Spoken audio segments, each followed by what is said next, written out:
बचपन से हमारी सबकी ये प्रोग्रामिंग करी गई है, बचपन से ही, कंपटीशन की और कंपैरिजन की। स्कूल में कंपटीशन, घर में कंपटीशन, भाई बहन का आपस में कंपटीशन। वो बहुत अच्छा है पढ़ाई में, तू बिल्कुल बेकार है। वो कितना अच्छा खेलता है, तू क्यों नहीं खेल पाता। वो कितना अच्छा दिखता है, तू इतनी अच्छी क्यों नहीं दिखती। कंपटीशन एंड कंपैरिजंस, इससे हुआ क्या, हमारे माइंड की प्रोग्रामिंग हो गई। हम चाह करके भी इस दुनिया को बिना किसी कंपटीशन के, बिना अपने आप को किसी और से कंपेयर किए देख ही नहीं सकते। या तो हम किसी को अपने से कंपेयर करेंगे, उसको अपने से ऊपर बिठा देंगे, या उसको अपने से नीचे गिरा देंगे। इस प्रोग्रामिंग को अगर तोड़ना है तो एक सवाल को बीच में लगाना ही होगा, उसके बिना ये प्रोग्रामिंग नहीं टूट सकती। आप ऑटो पायलट पे चलते ही चले जाओगे, फंसते ही चले जाओगे, आपको समझ ही नहीं आएगा कि मेरी प्रॉब्लम्स की जड़ क्या है। आपके पास में एक छोटी गाड़ी है, आपने देखा कि आपका जो पड़ोसी है उसके पास में भी छोटी गाड़ी थी, अब वो एक बड़ी गाड़ी ले आया। आपके पास में सेंट्रो है, वो होंडा सिटी ले आया। आपका बहुत खास दोस्त है, वो भी इंजीनियर है, आप भी इंजीनियर हो, दोनों एक तरह का काम करते हैं। अब जब भी आप उसकी गाड़ी को देखोगे तो क्या होगा, कंपैरिजन आएगा कि उसके पास में ये है, मेरे पास में ये नहीं है। तो आपके अंदर एक डिजायर उठेगा उस लेवल पे, बल्कि डिजायर नहीं, सबसे पहले एक विश उठेगी कि काश मेरे पास भी एक ऐसी बड़ी गाड़ी हो। अब ये विश धीरे धीरे जैसे जैसे आप उसकी गाड़ी को देखते चले जाओगे, उसके बारे में सोचते चले जाओगे, ये डिजायर बन जाएगी। अब देखो ये डिजायर किस तरीके से फंसाएगा आपको, कि आपने उसके वो गाड़ी देखी और आपके अंदर डिजायर उठा कि मुझे ये गाड़ी चाहिए, बड़ी गाड़ी चाहिए, और आपका दिमाग चलना शुरू हो गया, माइंड में इमेजिनेशंस आनी शुरू हो गई कि मुझे चाहिए चाहिए चाहिए चाहिए चाहिए। आपने रास्ते निकालने शुरू कर दिए। इन डिजायर्स के अकॉर्डिंग माइंड ऑटोमेटिकली रास्ता निकालता है कि अब ये कैसे मिल सकती है, जल्दी से जल्दी ये कैसे मिल सकती है। उस वक्त हमको और कुछ दिखाई नहीं दे रहा होता, कुछ और चीजें समझ नहीं आ रही होती। और हुआ क्या कि आप गए और कुछ महीने बाद जा करके एक गाड़ी खरीद करके ले आए, फाइनेंस करा ली। आपकी इतनी कैपेसिटी नहीं है उस गाड़ी को अफोर्ड करने की, लेकिन डिजायर बहुत स्ट्रांग था, तो उसने वो करवा दिया काम आपसे। अब जैसे ही आपने फाइनेंस कराई, आपकी जो सेविंग्स थी वो भी उसमें लग गई, प्लस मंथली इंस्टॉलमेंट्स बन गई। आपकी सैलरी का एक बहुत बड़ा हिस्सा 20% या 30% उस इंस्टॉलमेंट में जाने लग गया। सोचो, अगर आपके बॉस को इसके बारे में पता लग गया तो वो क्या कर सकता है।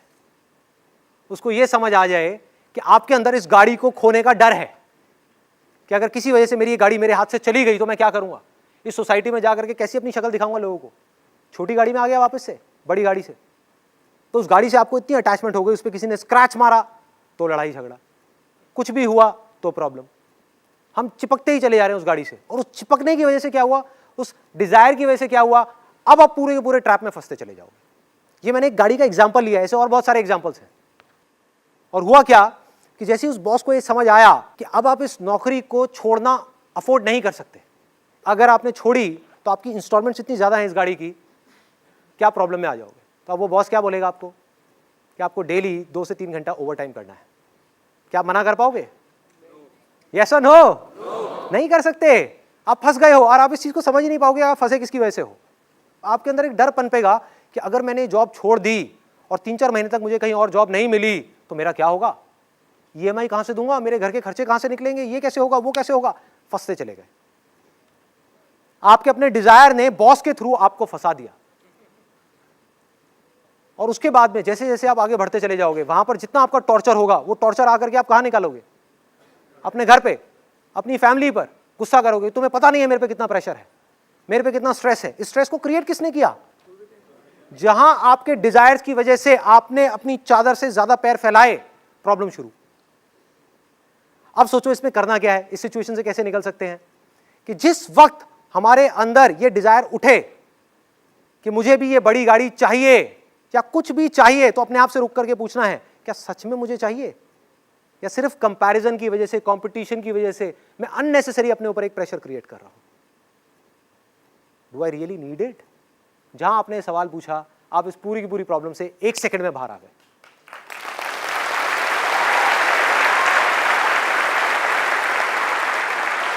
आपकी इंटेलिजेंस बीच में आ गई, वो आपको बचा सकती है। डिजायर को उठने से पहले ही आपने खत्म कर दिया। आपने कहा मुझे गाड़ी नहीं चाहिए, मुझे आजादी चाहिए, आई नीड फ्रीडम। कि अगर मुझे उस जॉब में मजा नहीं आ रहा और मुझे लात मारनी पड़े उस जॉब को, तो मैं 1 सेकंड भी ना लगाऊं, लात मार दूं। मुझे एक स्ट्रेस फ्री लाइफ चाहिए, मुझे एक टेंशन फ्री लाइफ चाहिए, इन सब में कोई ट्रैप नहीं है। जहां हम चीजों से जाकर के जुड़ गए वहां पे ट्रैप ही ट्रैप है, सारी की सारी प्रॉब्लम्स है। करना क्या है उस सिचुएशन में? उस गाड़ी को छोड़ना है। क्या प्रॉब्लम है? गलती कर दी, गाड़ी ले ली बड़ी, बेच दो, छोटी गाड़ी ले लो, सारी प्रॉब्लम सॉल्व। लेकिन हमारा दिमाग कभी इस डायरेक्शन में जाएगा ही नहीं। सारा का सारा जो खेल है वो मन का है। मन है प्रॉब्लम। लोग कर क्या रहे हैं? अपने मन की सुन रहे हैं, मन से प्यार कर रहे हैं, भगवान से डर रहे हैं। करना क्या है? इसका उल्टा, भगवान से प्यार करना है और मन से डरना है।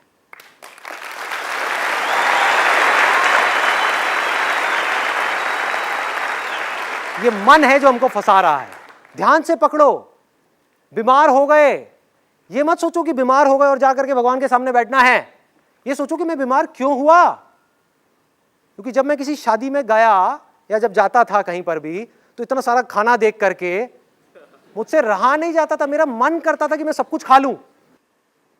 तो हमने क्या किया? अपने पेट की भूख को मिटाने की बजाय अपने मन की भूख को मिटाने की कोशिश करी, जिसकी भूख कभी मिट ही नहीं सकती।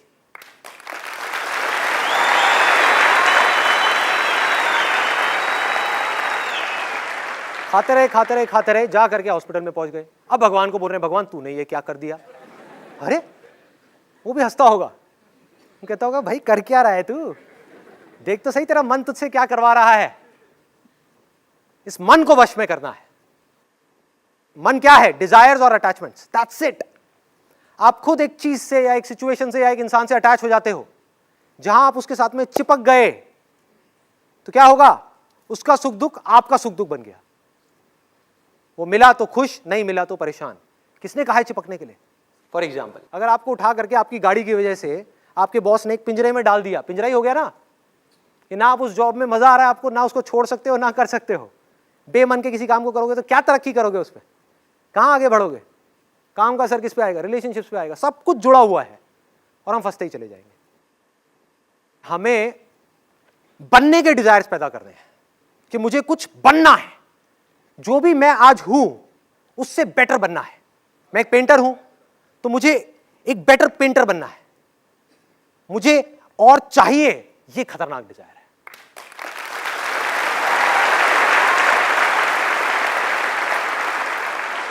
मेरा सिंपल सा मोटिव ये है कि आप एटलीस्ट कुछ क्वेश्चंस पूछो। साइंस क्या है? It's all about questioning. अगर एक सवाल नहीं होता तो आज साइंस नहीं होती। एक आदमी आराम से पेड़ के नीचे बैठा हुआ था, उसके पास में एक एप्पल गिरा। सर पे गिरा था या पास में गिरा था? सर पे गिरा था। जहां भी गिरा था, सर पे गिरा, पास में गिरा, एप्पल गिरा। उसने देख करके पूछा कि एप्पल नीचे क्यों आता है, ऊपर क्यों नहीं जाता? Law of gravity was born in that particular moment. Question क्या है? एक डिजायर है। एक डिजायर है कुछ जानने का। जो आपने पूछा ना, किस तरह के डिजायर सही है, किस तरह के नहीं है। Questioning is also a desire which will lead you down to intelligence, जो आपकी इंटेलिजेंस को बढ़ा देगा। और एक डिजायर है चीजों का, जो आपकी इंटेलिजेंस को कम कर देगा। एक क्वेश्चन पूछो कि हम ये कर क्यों रहे हैं, कि मैं अपने पड़ोसी की गाड़ी को देख करके ये क्यों चाह रहा हूं कि मुझे भी वो गाड़ी चाहिए। ये मेरा अपना डिजायर है या बचपन से मेरी ऐसी कंडीशनिंग हुई पड़ी है, बचपन से मेरी ऐसी प्रोग्रामिंग हो गई है, competition competition competition, comparison comparison. क्या उस गाड़ी में बैठने के बाद में बहुत मजा आने वाला है? क्या वही जिंदगी है या जिंदगी कुछ और है? पिंजरा जैसा मर्जी हो, सोने का भी हो, है तो पिंजरा ही ना भाई। किसी भी चीज का डिजायर एक सोने के पिंजरे के जैसा है जो हमको कैद कर देता है। क्वेश्चन पूछने का डिजायर बढ़िया है, आपकी इंटेलिजेंस को बढ़ाएगा। किसी भी काम में आपको एक्स्ट्रा ऑर्डिनरी होने के लिए आपको क्वेश्चंस पूछने ही पड़ेंगे। बिजनेस में आपको डेली 1000 बार सवाल पूछने पड़ेंगे कि मेरे कस्टमर्स को क्या चाहिए, क्या चाहिए, क्या चाहिए। उनकी रिक्वायरमेंट को समझना है, अपने आप को बेटर बनाना है। जिसकी सवाल पूछने की आदत है वो किसी भी फील्ड में चला जाए वो कामयाब हो जाएगा।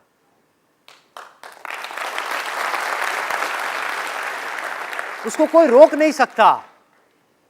सपोजिंगली 2 इंजीनियर्स हैं आईआईटी के अंदर, एक है जो सिर्फ रट्टा मार रहा है, एक है जो इस फंडे को समझ रहा है। जिसको फंडा समझ आ गया वो किसी भी प्रॉब्लम को सॉल्व कर सकता है, लेकिन जिसने रट्टा मारा वो सिर्फ एक ही प्रॉब्लम को सॉल्व कर सकता है। जिसने रट्टा मारा उसका दिमाग ऐसे है घोड़े की तरह, जिसने बेसिक्स को समझ लिया वो कुछ भी कर सकता है। अब बेसिक्स को वही समझ सकता है जो क्वेश्चंस पूछ सकता है, सही तरह के क्वेश्चंस, सही जगह पर पूछते चले जाना है, पूछते चले जाना है, पूछते चले जाना है, उससे माइंड शार्प होता चला जाएगा।